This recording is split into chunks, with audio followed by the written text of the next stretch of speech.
Hoy vamos a hablar de Mani, que fue el fundador de la corriente maniquea en el año 216 en la actual Irak, es decir, nos tenemos que ir hacia Oriente, en una ciudad que cambió muchas veces de nombre, pero para poder orientarnos dónde era, vamos a llamarla como su nombre antiguo, que es Babilonia. Ahí nace un niño esclavo de nombre Corvisius, y este esclavo es comprado por una viuda. Esta viuda estaba casada con un hombre rico y sabio llamado Escitiano. Escitiano fue muy importante para el cristianismo eslavo, es decir, para los países que están alrededor de Rusia, el Cáucaso y los Balcanes. Escitiano, este hombre sabio, tenía una biblioteca muy pequeña, pero para esa época era muy grande, de 4 libros, y que parece que eran libros que tenían contenidos esotéricos y misteriosos. Cuando esta mujer lo compra, Corvisius le lega estos libros, así que él de pequeño ya empieza a introducirse en lecturas poco comunes, que no cualquiera tenía acceso. Y tenía siempre una duda en el alma, y era cómo poder responder a los misterios que planteaba el mundo, y que le habían despertado esos 4 libros de su padrastro, por decirlo de alguna forma. Lo cierto es que Corvisius a los 24 años tiene una visión, para algunos será una alucinación, pero se le aparece un ser espiritual y le aclara esas dudas. Y a partir de ahí, Corvisius cambia su nombre por el nombre de Mani y decide predicar sus enseñanzas. Él tiene buen recibimiento en mucha gente que lo empieza a escuchar, y esto llega a oídos del gobernante de la ciudad y es expulsado.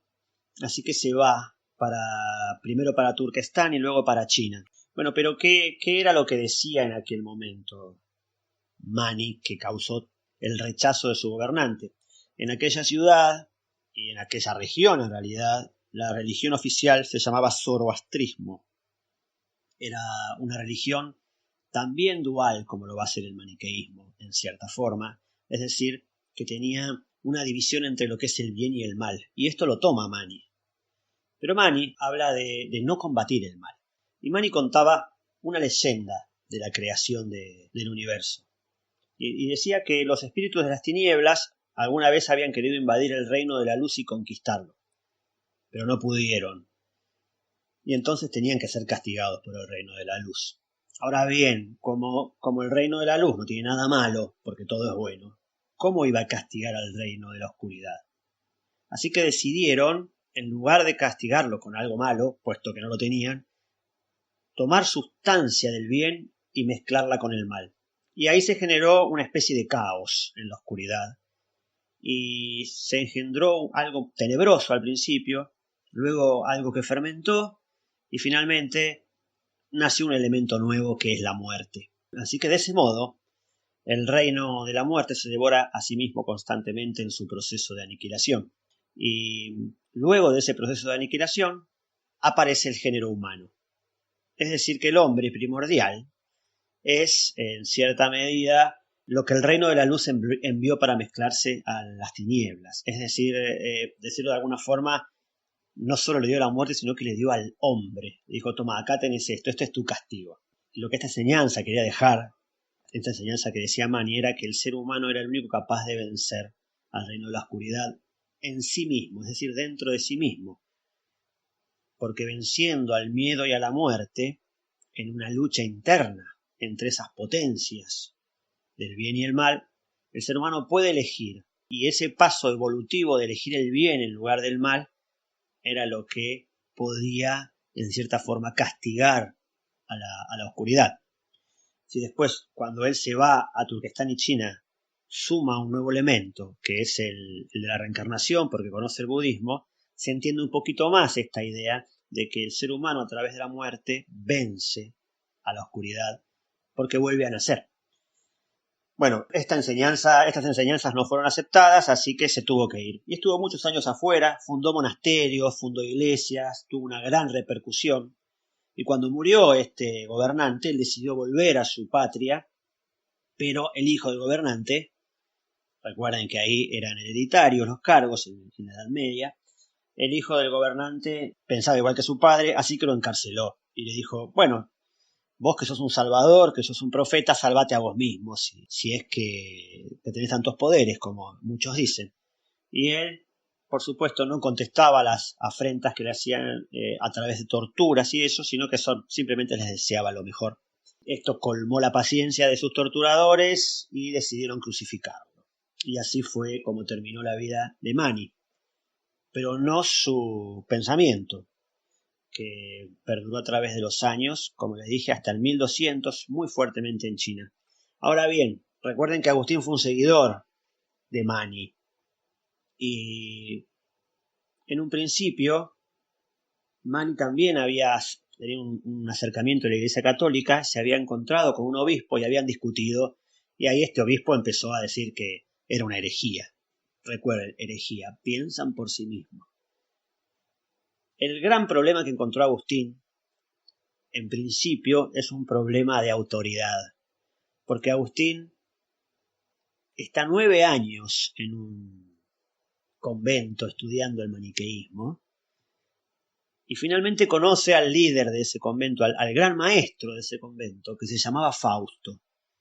Y entonces él quiere discutir algunos problemas respecto de esas creencias que a Agustín no le cerraban. Y Fausto no quiso discutir con él, evidentemente porque Agustín era muy inteligente y tenía miedo de perder en la conversación. Y entonces dijo que un maestro no podía discutir con un discípulo. Es decir, puso la autoridad por sobre la discusión. Y eso le dolió mucho a Agustín y eso fue lo que lo llevó a separarse en realidad del maniqueísmo. Esto me hace acordar a cuando les conté que Freud y Jung estaban analizándose los sueños y entonces Jung le empieza a preguntar cosas de su vida a Freud y Freud le dice que no le puede contar las cosas de su vida porque si no iba a perder autoridad. Bueno, Agustín no soportó eso y ahí se separó del maniqueísmo. Pero tampoco podía él, después de que conoció a Ambrosio, que era un maestro al cual él admiró, o sea que han tenido mucho peso en Agustín sus maestros, él no podía conciliar la idea de que dentro del alma estuviera el mal y el bien luchando, y cada uno con sus elementos, es decir, el mal tratando de destruir y el bien tratando de construir, porque el alma era una idea pura, esta idea platónica de la pureza del alma, no podías tener el mal adentro. Y ahí fue cuando él concluye que el mal no existe, sino que es ausencia de bien. Y se opone a los maniqueos. Y él escribe en sus confesiones y en otro libro llamado La ciudad de Dios, que los maniqueos son soberbios, porque anteponen el conocimiento a la fe. Ellos intentan conocer la sustancia divina, mientras que Agustín lo que propone es primero tener fe y luego razonar y luego conocer, pero después de haber tenido fe. El maniqueísmo proponía vamos a conocer y ese conocimiento nos va a hacer reforzar la fe. Ahí tenemos las dos oposiciones en realidad entre el pensamiento maniqueo y el pensamiento agustiniano.